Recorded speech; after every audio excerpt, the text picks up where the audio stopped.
Hey everybody, it's Tim at Broken Dice bringing you a quick little channel update. This is going to be a little bit of a book review because I have my new edition of Hail Caesar 2. And I've given it a read, and I did a perusal when it first came in. And I've done a little quick little read through, and there's some things that kind of jumped out to me organizationally, and some tweaks on some things that I think will help out new and old players quite a bit. And so let's go through. I got some of them earmarked. I'm going to pause it here. I'm going to bring the camera down so we can look at some of these pages as I flip through, so you don't have to look at my mug. You can look at the book, and we'll talk about it as we go through the book. All right, first thing up, everybody will notice that we have a very complete table of contents.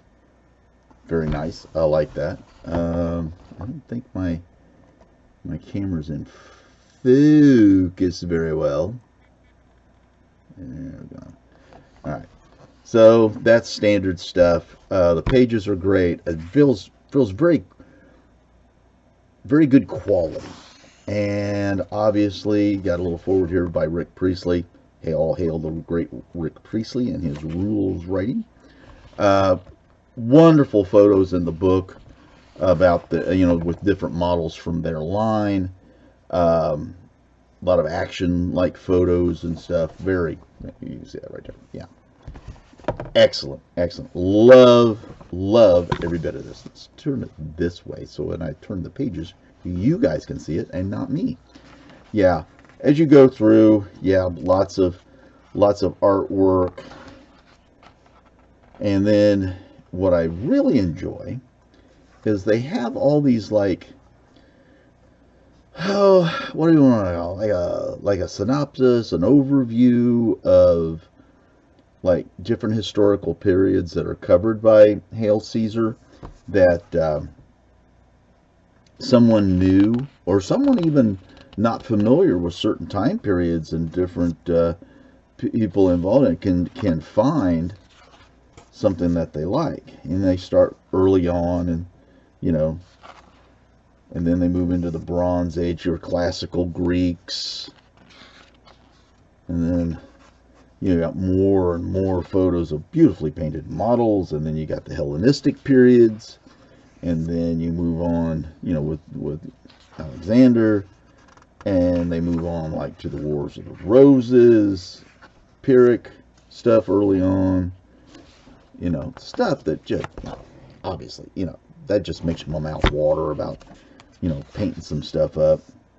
Yeah, the late Roman period. I mean, it goes all the way up through, the Wars of the Roses and stuff like that. I think, the Eastern Roman Empire. Yeah, Dark Ages. Yeah, the Wars of the Roses. Excuse me. But it gives great explanations about how to play the game. And one of the things I think most of us need to remember when we're playing, especially when we have our friends over and stuff, it's about being fun. This an important principle. I think a lot of times, especially we as Americans, we are so highly competitive. I mean, my gosh, we compete over everything, and we compete hard. Even when there's hard, fast rules, Americans will find a way to push around it. We'll push until we'll either break it or mold it to our will.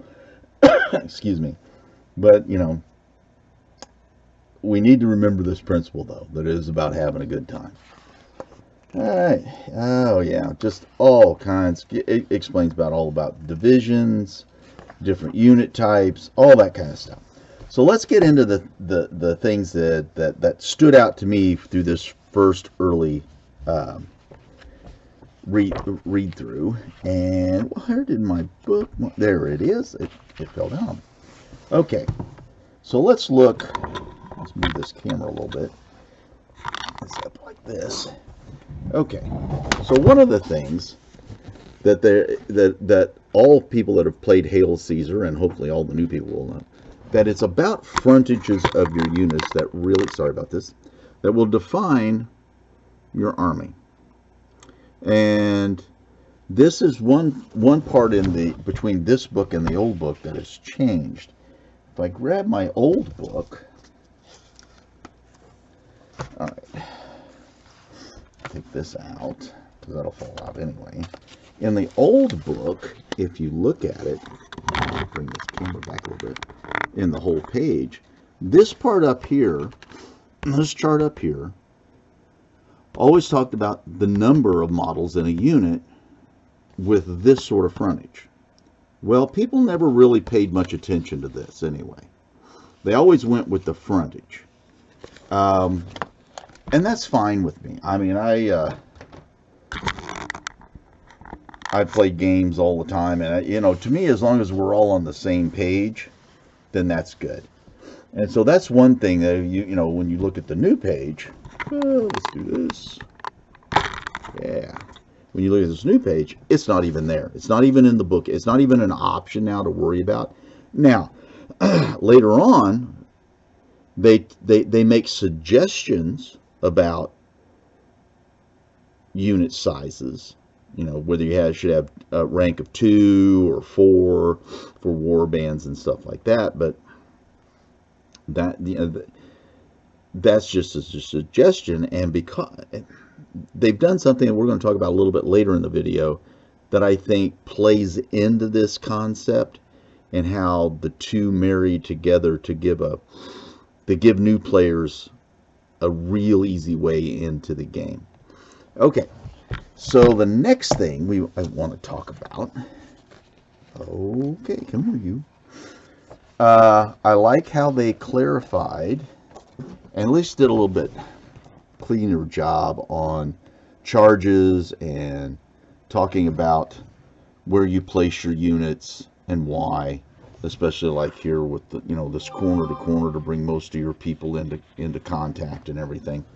I like that. That was nice. And then we come to my only, and I can honestly say this, my only real qualm, concern, bitch and complaint, I guess, is countercharge. Now, in the rules, it states that, let's take this down. Can you see this? Get this down here like this? Yeah. Yeah, you can see the, excuse me, that only chariots and cavalry can countercharge. Well, I take umbrage to this part of it. This is the only thing that I have a problem with, is because if you read historical accounts, armies moved contact. Somebody just didn't stand there and say, hey, come punch me in the nose. It just didn't happen that way, especially with Roman legionnaires. They were trained to charge into combat, and they didn't just stand there and take it. Now there is one glaring example of them standing and taking it, and that's Pompey's legions at the Battle of Pharsalus against Caesar. And the only reason he did it was because they didn't have enough real veteran troops, and so he wanted to hold his line against these veteran troops. And the interesting point is, when you read that about Pharsalus, is that Caesar's legionnaires were charging just like they had been trained and like they've always done. And they were expecting their counterparts to do the same, to come down, run at them, throw their pilums, and get into some close quarter combat. But Pompey's legions didn't do that, and it kind of threw them off for a minute. So they had to stop, reorder their battle line, which shows you how veteran they really were. Be able to stop, redress your ranks, and then continue on, because what was going to happen is that they were going.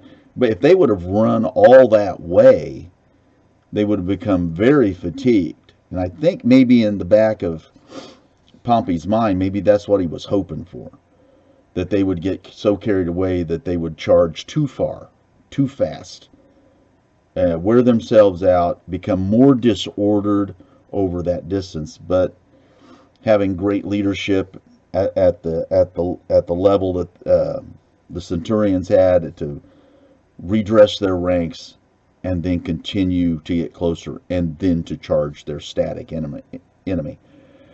But that is really the exception to the rule throughout history. So my only thing is, like, if I was playing somebody or doing one of my solo things, I would definitely add in that like units. Now, we don't want to say that open order units can charge formed units and that kind of stuff. That's within the rules, and that makes a lot of sense to me. But two formed up infantry units should be able to countercharge each other. They're just not going to stand there and say, hey, use your momentum and run over us and stuff like that. I mean, even when the Gauls were fighting the Romans and they were known for their wild downhill charges, the Romans just didn't stand there and wait for them. They ran right at them. So this is something that I think that we should probably take a little bit of a look at through the historical lens and expand this rule a little bit, and at least have it with like on like, open order against open order, skirmish against skirmish, formed against formed. Yeah, because it just didn't really ever happen that way very often. I mean, it's like being in a fight and saying, yeah, you get to hit me first. Well, that's a good way to get your brains kicked in. It just doesn't happen that way. So now you've heard my only real complaints. Let's get back into the stuff I really like about this thing. So next up, what I like, and this is an example of them expanding a rule, close ranks. In the old book, it said heavy infantry were the only ones that allowed to close ranks. And closing ranks is one of those things that you can do, and as long as you had, in the old book, you had to be heavy infantry armed with a shield, and then you could close ranks. Well, in the new book, it says any infantry unit equipped with a shield and fighting in a battle line.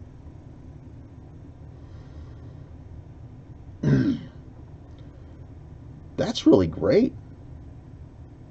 That's going to be really big for some armies that have let's say medium infantry types, your 5+ saves, your even your light armored 6+ save. They got a shield and a spear. I don't know why my camera is doing this. Well, that's like motion sickness. Anyway, I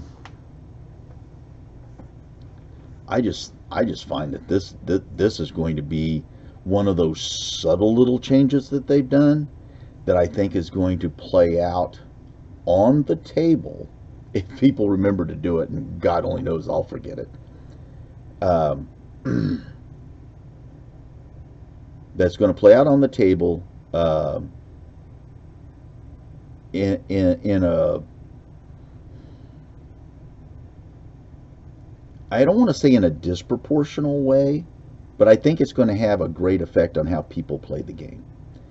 Okay, close ranks. That's one for me that I think is going to excuse me, really have an effect. Next up, where is your courage? Now, This is kind of a subtle expansion on the rally order. Again, excuse me. um, this is where your general can go over to a unit from a broken division and bring them back into the battle to join his division or make a new division around him. And this is really great because there's a lot of times, like I found, especially with cavalry units, I find where the way cavalry moves and maneuvers and how far it can move in certain ways, like following up, and the way the terrain can behave, and the way cavalry can just outdistance its own infantry from its own division. To have it all of a sudden, just because an infantry block breaks beyond the tree line, or maybe on the other side of a hill, or on the other side of a large combat that they would really never be able to see, and so they all of a sudden just break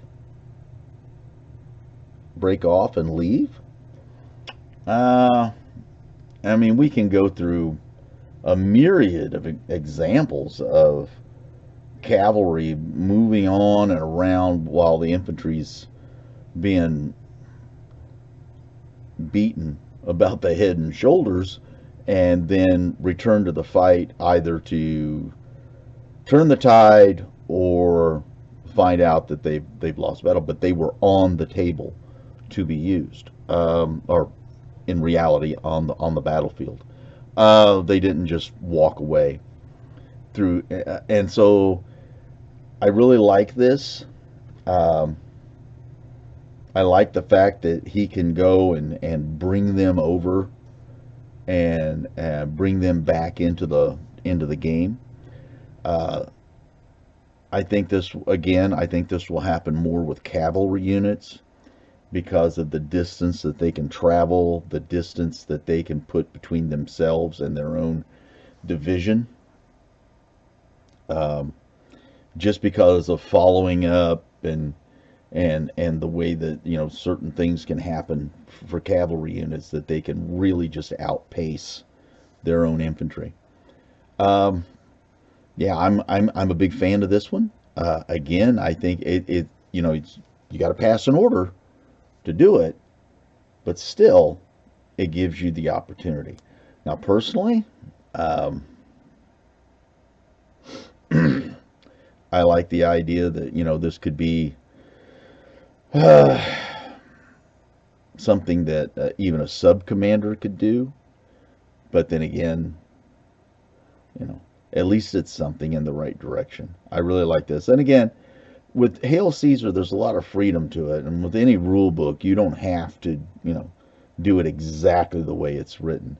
These are great guidelines, and some of them are just great rules right off the top. But, you know, you can do it the way you want to. So I really like this one. You can actually, like, you got some great infantry unit that you've got on the table, and everything else has died around them.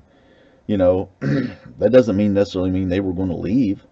You can think back to some of the battles of the Varangian Guard, where most of the Byzantine forces were less than stellar, let's say, but they wouldn't break and leave, and they actually won them the battles a couple of times. So yeah, it's something that's kind of be historically justified, and that's what I like. Okay, let's go on to the next one. Okay, so here's the newness thing that I really enjoy, and this is going to be really great for new players. In this section, like on page 176, 177, it's talking about some alternative playing styles. And instead of having to play, you know, really large, huge games, in this section, it talks about adjusting your unit sizes. Say say a normal standard size unit becomes a large unit, and the standard now is what was traditionally a small unit, and then tiny units become small units. And that way, new players who want to do this, but yet don't have the massive collections that some of us have, and will allow them to play the game, and then over time build up their collection to play even larger games. So yeah, I really like this. It gives different suggestions about to way to do the orders. Reduce your measurements. Say you don't have the table size. Say you don't have, and say you're living in an apartment and all you've got is your dining room table, and maybe it's of a certain size. Change the way you measure. I was just thinking about this earlier this month, because I normally have 2 6-foot by 2.5-foot tables put together, so that gives me a 5-foot by 6-foot table size to lay the mats out on. Well, I was thinking, well, instead of sending out both tables, wonder if I could just do the games on one and reduce the movement. Well, apparently Rick Priestley had way ahead of the game here, and he's already thought about this and put this in the rule book. So yeah, it's really great, because I think this is going to be a boon for new players. You don't have to start off with 1,000 models or 500 models, 250 aside, or whatever it is to get you onto the table. Maybe you start off with a few box sets and a couple of guys and go to town. Change the way you issue orders and the measurements and stuff. It's a great section. I'm going to read through it again, and like I said, I've just perused these, and then I gave it a quick read. But I'm going to go back through this, and I may break these things down and actually do on the table during some of my solo games, and actually talk about some of this stuff in my next slide. I'm really juiced up about using some of this stuff. It's really pretty cool. So yeah, I think this is going to be great for new players. And let's move on to the next thing I want to talk about. Yeah, Sieges and Assault. Great. They actually added this into the book. I'm really happy about this. This really completes the entire book for me, because I think it was a glaring kind of hole in the original book, that you had to go to other sources to kind of and figure out how to kind of marriage the two rule systems together and all that kind of stuff. So I like how they're doing this. Again, this is a new section in the book that I think I'm going to have to read through it a couple of times, really look at it and make sure I haven't missed anything. But the sheer fact that they've decided to go ahead and put this sort of stuff in here shows you that they're thinking ahead. There's going to be a much more complete system.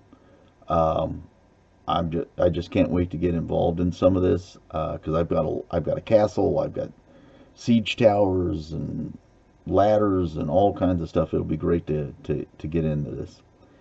And so that's the last section, and it has all kinds of stuff. It talks about how your units in it, and talks about gateways and breaches, and what I like is, which you rarely see, I know he talks about siege towers and stuff like that, but this one, undermining, actually goes into detail with undermining, so, and bombardments and stuff like that. So I think that it's going to be a real fun system. Can't wait to get into it.